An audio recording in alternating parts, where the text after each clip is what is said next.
the old man hit the water at 5:08 in the afternoon, and the only sound that followed was laughter, three sharp, drunk voices ricocheting off the pier above him. He went under for a count of two, maybe three, and then his head broke the surface, calm as a buoy. He didn't shout. He didn't thrash. He just blew water from his nose, blinked the salt out of his eyes, and reached one weathered hand sideways through the chop until his fingers closed around the wooden cane he had carried for 16 years. He never let go of that cane. Not in the fall. Not under the water. Not now, treading easy in the cold Pacific with a swell rolling against his ribs. Above him, on the warm, sun-washed planks, the three young men in pastel polo shirts were filming him on their phones, doubled over, calling him grandpa, calling him fossil, calling him names the wind would later refuse to carry. None of them noticed the 30-foot fishing boat slowing down 100 yards off the pier, or the four gray-haired men on its deck who had just stood up at once, like a single body, and gone very, very still. To understand what was about to happen on that pier in Coronado, you have to first understand the man in the water, and you have to understand him slowly, the way the ocean understands a stone. His name was Cyrus Buchanan, 67 years old. Master Chief, United States Navy, retired. 31 years of service, most of which he never spoke about and never would. He walked with a slight hitch in his right hip, a parting gift from a night jump in 1987 that had landed him a little harder than the manual recommended. But the hitch only showed when he was tired, and he was rarely tired in any way a stranger could see. His hair had gone the color of dry driftwood. His eyes were a pale, washed sea glass green that people sometimes called kind and sometimes called unreadable, depending on whether or not they had ever needed something from him. He lived in a small stucco house at the top of a narrow street that looked down over the bay, 2 blocks from the pier, in a neighborhood where the mailboxes were still painted by hand, and the neighbors still knew which dog belonged to which porch. His wife Ellen had died the previous March. 28 years of marriage. She had been a second-grade teacher, the kind who remembered every student's birthday for the rest of her life, and Cyrus had loved her with a steady, unflashy love. After she was gone, he had not fallen apart. He had simply gone quieter, the way a house goes quieter when the kettle stops singing. Her photograph still sat on his desk by the window, a faded picture from a beach trip in Oregon, her hair caught mid-laugh in the wind, and every morning he would touch the corner of the frame and say good morning to her, and every evening say good night. It was not a ritual he discussed. It was just the shape his days had taken. Twice a week on Wednesdays and Saturdays, Cyrus walked to the public pier with a tackle box, a rod, a battered green thermos of black coffee, and the cane. He had been doing this for 12 years. Long before Ellen got sick. Long before retirement had really felt like retirement. The regulars on the pier knew him as Cy, just Cy, the old guy with the slow, easy smile and the careful hands who never crowded another fisherman's spot, and who, more than once, had quietly handed a struggling stranger a better lure and walked away before anyone could thank him. They did not know about the Trident on the inside of his locker at home. They did not know about the dives off the coast of Mindanao, or the long flat weeks in the Hindu Kush, or the nights on a moonless beach in Central America, where breathing too loudly could have ended a life. They knew that Cy fished. They knew that Cy was widowed. They knew that Cy tipped the bait shop kid $2 even when his bucket was empty. That was all they needed to know, and he preferred it that way. That late spring Saturday in 2024 had begun like 1,000 others. He had risen at 5:30. He had drunk 1 cup of coffee standing up, the way the Navy had taught him. He had spoken his good morning to Ellen's photograph. He had packed his tackle, slid his cane under his arm, and walked the 420 steps down the hill. He had counted them once, and the number had never changed, until the sea opened up in front of him and the planks of the pier creaked their familiar hello under his shoes. What he didn't know was that 9 miles offshore, at almost exactly that same hour, 4 other men were walking out onto a deck and squinting into the same bright Pacific sun. Their names were Ray Castellan, Walt Pickering, Donnie Alvarez, and Marcus Mojo Whitfield. 71, 69, 68, and 67 years old. They had graduated from Bud S. Class 106 together in 1978. They had been groomsmen at one another's weddings, pallbearers at one another's funerals, and every spring for the last 22 years they had chartered the same fishing boat out of San Diego for a long weekend they called, with quiet humor, the annual floating reunion. There were originally 6 of them. They were down to 5, and one, Cyrus, had told them this year he would meet them at the pier at sunset instead of joining the charter. They were planning to pull alongside the pier at around 6. Back on shore, the trouble had started just after 4. A glossy white 40-foot pleasure cruiser had docked at the marina an hour before, unloading 24 tech employees from a startup that had, the day prior, closed a Series A funding round. The boat had been hired for what their internal calendar called a victory cruise, champagne since 11, sun since noon. By 3, the deck speakers were thumping bass over the water in a way that made the pelicans lift off the pilings in offended slow circles. By 4, 3 of the younger employees, 23, 24, 25, had spilled out onto the pier with red plastic cups in their hands and a half-finished bottle of Prosecco tucked under one arm. They wore the uniform of their tribe, pastel polos, designer shorts, white sneakers that had never once been muddy, and the warm Pacific afternoon had hit them harder than any of them realized.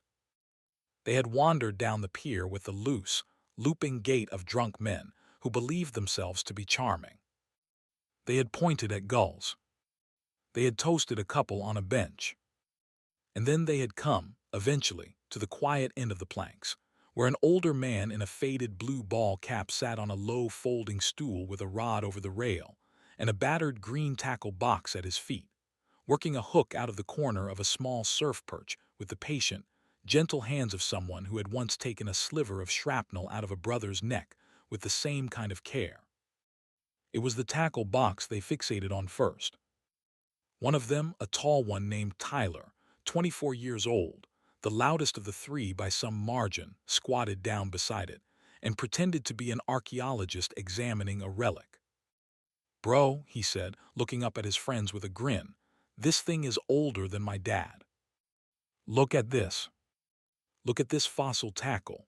His friend, a stockier one named Brennan, 25, laughed too hard and slapped Tyler on the back.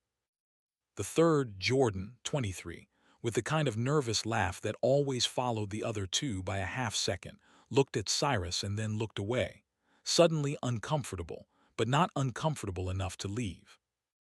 Cyrus did not look up from his hook. He did not say a word. He simply finished freeing the small fish, leaned over the rail, and let it slip back into the green water with a soft, unhurried plop. That should have been the end of it. It was not. Tyler, encouraged by his audience, kept going. He picked up one of Cyrus's lures, a hand-tied bucktail that had been Ellen's last birthday gift to him, and dangled it from his fingers. "Yo, old-timer," he said.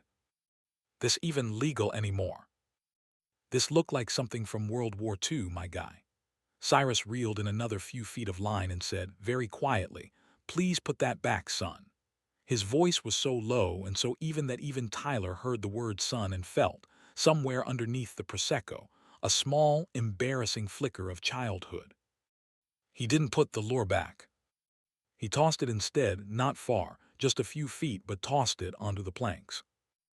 And then, encouraged by the silence that followed, he reached down with one foot, and with a kind of stagey casualness, nudged the entire green tackle box closer to the edge of the pier. "Oops," he said. His friends laughed. Cyrus turned his head slowly and looked at him for the first time. The look lasted maybe 2 full seconds. Tyler, later, in a holding cell with a paper cup of cold coffee in his shaking hand, would remember that look as the longest 2 seconds of his life. It was Brennan, the stockier one, who actually did it. He stepped past Tyler with a sloppy grin and, in one quick motion, kicked the tackle box. It went over the edge with a clatter and a small white splash. Hooks, swivels, weights, the bucktail, the folded photograph of Ellen that Cyrus had tucked into the lid years ago and never moved. All of it went down into the green Pacific in a slow, sinking cloud. Cyrus made a small sound, not a word, just an exhale, and rose from his stool. He did not lunge at the boy. He simply set his rod down across the rail, leaned his cane against the planks, and lowered himself slowly to one knee at the edge of the pier, peering over to see if any of the box was still floating. His back was to them. His weight was forward. His old hip was unlocked. He looked in that moment exactly as the three young men needed him to look: small, old, kneeling, and Brennan, who had never in his life touched a man who could not touch him back, planted one white sneaker against the small of Cyrus's back and shoved. The fall was 12 feet. Cyrus did not turn in the air. He hit the water flat on his shoulder, went under, and stayed under long enough for the laughter on the pier to start before he came up. When he surfaced, his cap was gone, his hair was plastered to his forehead, and one hand was still wrapped tight around the cane. He blew water out of his nose. He looked up at the three faces leaning over the rail, phones out, recording, howling, and he did not say a single word. He simply turned in the water, oriented himself toward the nearest piling, and began to swim. Slow, steady, methodical. One arm reaching, one arm cradling the cane against his chest, his bad hip kicking in a long, smooth scissor that he had not used in earnest in 20 years, and that, to his quiet surprise, came back to him as easily as a prayer he had once known by heart. Halfway down the pier, an older man named Wesley Hollander, 71, retired Coast Guard, a fishing buddy of Cyrus's for 9 years, had seen the whole thing. Weeze did not shout. Weeze did not run. Weeze did not even raise his voice toward the three drunk boys at the end of the pier. He simply pulled his phone out of his shirt pocket, scrolled to a single contact in his favorites, a contact saved under the single letter R, and pressed it. He held the phone to his ear. He waited until the line connected. He counted under his breath 1, 2, 3. And then, without ever speaking a word, he hung up. Out on the water, 9 miles closer now than they had been at dawn, on the deck of a 30-foot charter called the Sea Maven, Ray Castellan's phone buzzed once in his shirt pocket. He pulled it out. He looked at the screen. He saw the letter W and the 3-second timestamp, and he did not say anything for a moment. Then he looked up at the other 3 men on the deck, and the look on his face was a look they had all worn before, a long time ago, in places where the air smelled of diesel and salt and other things. "Captain," Ray said, very quietly, to the man at the wheel, "I need you to put us alongside the public pier in Coronado. Right now. And I need you to do it without questions." The captain, who had known Ray for 11 years and had never once been spoken to in that tone, did not ask questions. He simply turned the wheel. The pier was 50 feet away from Cyrus when the engine of the Sea Maven cut behind him. He heard it before he saw it. The sudden, soft quieting of a diesel he had heard 1,000 times. He turned in the water, still moving steadily, and the boat slid alongside him with the practiced gentleness of a man who had been parking boats since before half the people on the pier had been born. A long, sun-dark arm reached down over the gunwale, Donnie Alvarez's arm, the same arm that had once dragged Cyrus out of a flooded equipment locker in the Gulf of Aden in 1991, and another arm reached down beside it. Cyrus passed up the cane first. Then he passed up his hand. They pulled him out of the water cleanly, the way you pull a brother out of water, with no wasted motion and no fuss. He stood on the deck, dripping, breathing slow, and looked at the 4 faces in front of him. Ray, Walt, Donnie, Mojo. None of them said anything for a long moment. Then Ray reached out and put one steady hand on the back of Cyrus's wet neck, the way they had been doing to one another since they were 19 years old, and said, "We've got you, brother." That was all. They got him a towel.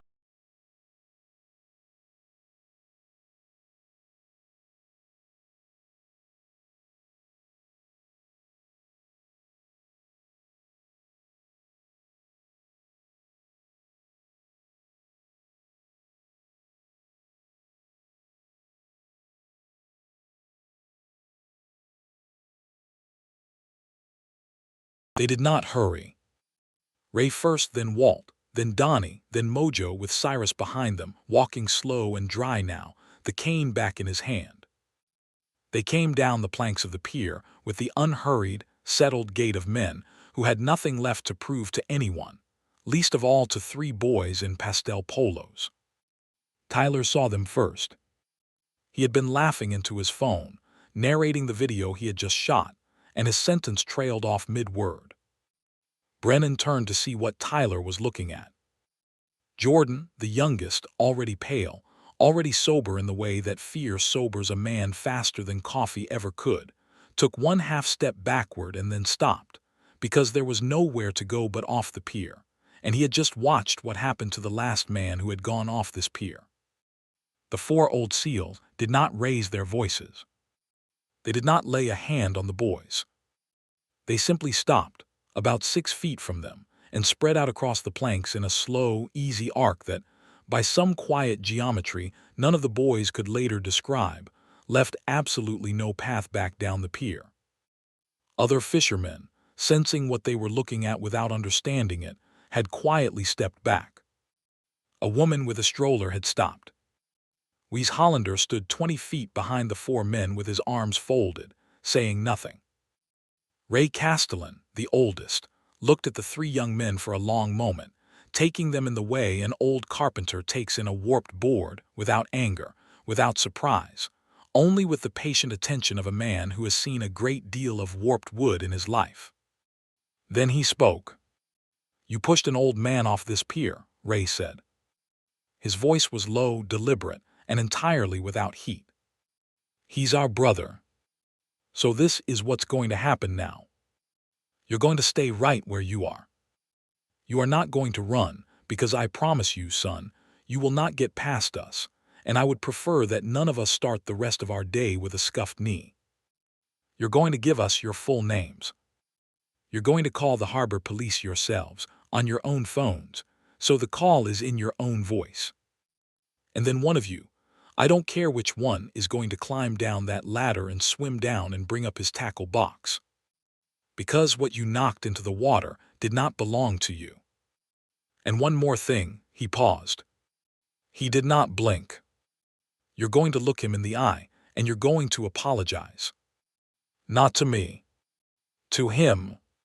Tyler opened his mouth to say something, anything, and Walt Pickering, 69, the quietest of the four, simply raised one finger an inch off his thigh, and Tyler's mouth closed.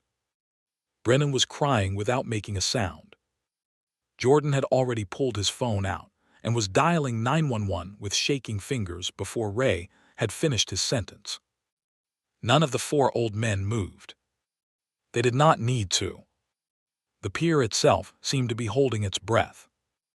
11 minutes later, 2 harbor police officers walked the length of the pier with their hands on their belts, slowing as they took in the strange, still tableau: 4 gray-haired men standing in a loose half-circle, 3 young men in pastel shirts standing very still inside it, an older man in dry clothes off to one side leaning lightly on a cane, and a green tackle box, dripping, sitting on the planks at his feet, with a single bucktail jig laid carefully across the top of it. Brennan, the one who had done the kicking, was barefoot and wet up to the chest. He had been the one sent down the ladder. He had found the box on the second dive. He had brought it up. He had set it at Cyrus's feet with his hands shaking, and he had said, in a voice that did not sound like the voice he had used an hour earlier, "I'm sorry, sir. I am so sorry." Cyrus had looked at him for a long moment, the same long, quiet look he had given Tyler on the planks, and had said only, You will be, son. Not as a threat, as a kind of prophecy. The three were arrested for assault and detained on the spot. Tyler tried once in the patrol car to talk about lawyers and his father. The officer in the front seat did not turn around. By the time the squad cars pulled away from the pier, the sun was beginning its long, slow drop toward the water and the gulls were coming back to the pilings. And within 90 minutes, a black SUV had pulled into the marina lot at the foot of the pier, and a man in a wrinkled linen shirt had climbed out of it and walked, fast, all the way down to where Cyrus was sitting with his brothers on a bench at the end of the planks. The man's name was David Mensa. He was 34 years old. He was the CEO of the startup that had thrown the boat party. He had been on the cruiser when his head of HR had called him. He had not waited to be told twice. David Mensa did not make excuses. He sat down on the bench across from Cyrus. He looked at the four old seals, and he nodded once at each of them, slowly, the way you nod when you are introducing yourself to people whose names you have not yet earned. Then he turned to Cyrus and he said, "Plainly, sir, those three men are no longer employed by my company. As of 19 minutes ago. We have a clause. They violated it before the police even arrived." He took a breath. He said, "I would also like to offer you personally whatever settlement you feel is right. Medical, damages, whatever number you want to say out loud, I will write it down right now, and it will be in your account by Monday morning." He had a pen in his hand. He was not performing. He was waiting. Cyrus looked at him for a long time. The sun was on the water. The water was full of light. "I don't want your money, son," Cyrus said finally. His voice was very gentle. "I want those three boys to do 200 hours of community service at the VA hospital up the road. Supervised. Real work. Not a photo op. And I want my friend Weez here to be the one signing their hours card. That's the only thing I want. If you can make that part of whatever the courts decide, we're square." David Mensa looked at him. He looked at Weez. He looked back at Cyrus. Then he wrote it down. He said, "Done." He said, "I'll call the prosecutor tonight. I will personally make sure it becomes a condition." He said, "Sir, may I ask your name?" And Cyrus, who had been Cy on this pier for 12 years and had liked it that way, looked at him for a long moment and finally said, "You can call me Cy. Everyone here does." A year passed. The pier did not change much. The planks were repainted in October. A new bait shop kid took over from the old one. The pelicans came and went.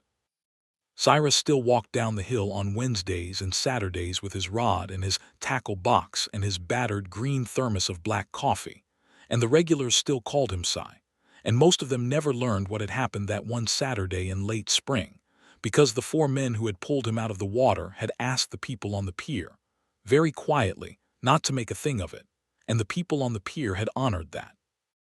The video Tyler had taken was never posted. His phone, by court order, had been wiped. The story stayed where stories like that belong, in the bones of the people who lived it. Tyler had served his hours and then gone home to his parents' house in Sacramento and not been heard from again, at least not on this pier. Brennan, the one who had kicked, had served his hours and then signed up for another 200 on his own and was, the last anyone had heard, still pushing a cart of clean linens down the long, bright hallways of the VA on Tuesday and Thursday mornings, very quietly, the way a person pays a debt that no court actually requires. Jordan, the youngest, had finished his hours and then asked Weez if he could keep coming, because something had happened to him on that pier that he could not name and did not want to lose, and Weez had said yes.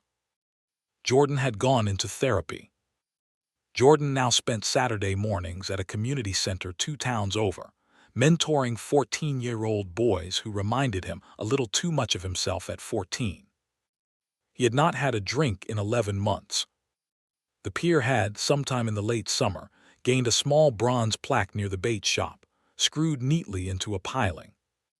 It read only, "This pier honors quiet service and the friends who answer the call." No names. No date. No explanation. The plaque had been paid for, anonymously, by a young CEO who had stopped throwing boat parties and had instead, every December, begun donating a portion of his company's holiday budget to the same VA hospital up the road. Nobody who walked past the plaque ever quite knew what it was about, and that was, somehow, the point. The four men, Ray, Walt, Donnie, Mojo, came back to the pier twice that year.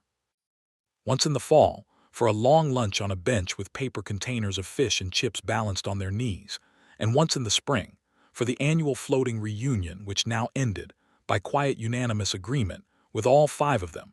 Yes, five fishing off the public pier at sunset, with Cyrus's small grandson Theo, who was 8 years old and very serious about bait, sitting at the end of the row with a child-sized rod in his hands and an enormous, careful expression of concentration on his face. Theo had come to live near Cyrus 3 months after the incident. His mother, Cyrus and Ellen's only daughter, had moved back to Coronado to be closer to her father after Ellen's passing, and the boy had taken to the pier the way some children take to a piano. He fished on Saturdays now, beside his grandfather. He did not yet know any of the story.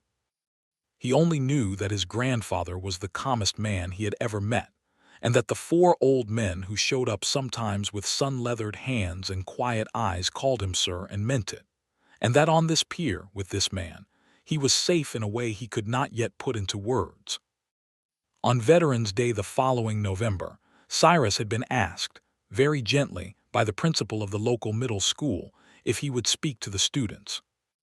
He had thought about it for a long time. He had finally said yes.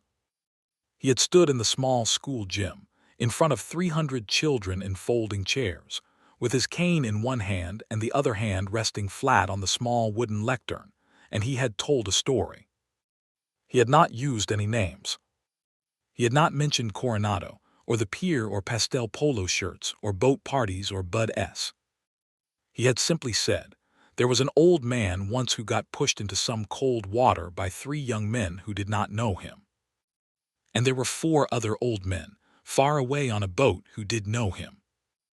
And there was a 5th man, an older man with a phone in his pocket, who had once been a Coast Guard rescuer, and who, when he saw what happened, did not yell and did not run and did not panic.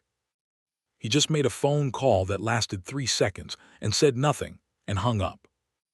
And those 4 men on the boat, he had paused there in the gym, and the children had been entirely silent.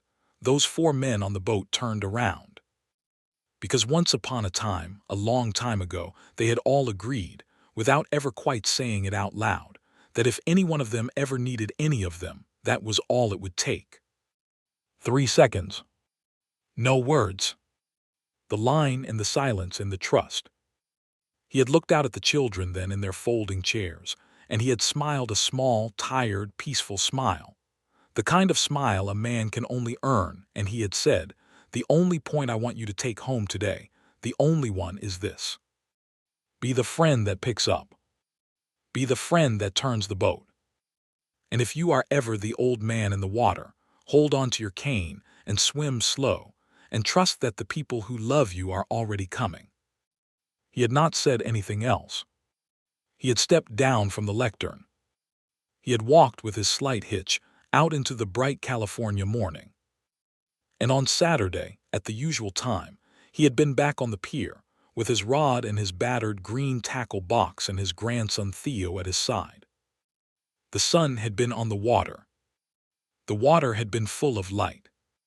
Somewhere out beyond the breakwater, a 30-foot charter boat had been making slow, lazy circles, 4 old men on its deck squinting into the same Pacific they had squinted into for nearly 50 years, and one of them, Ray Castellan, 72 now, still oldest, had glanced toward the shore, toward the small, distant figure of a man and a child on a pier, and had nodded once, very slightly, to no one in particular.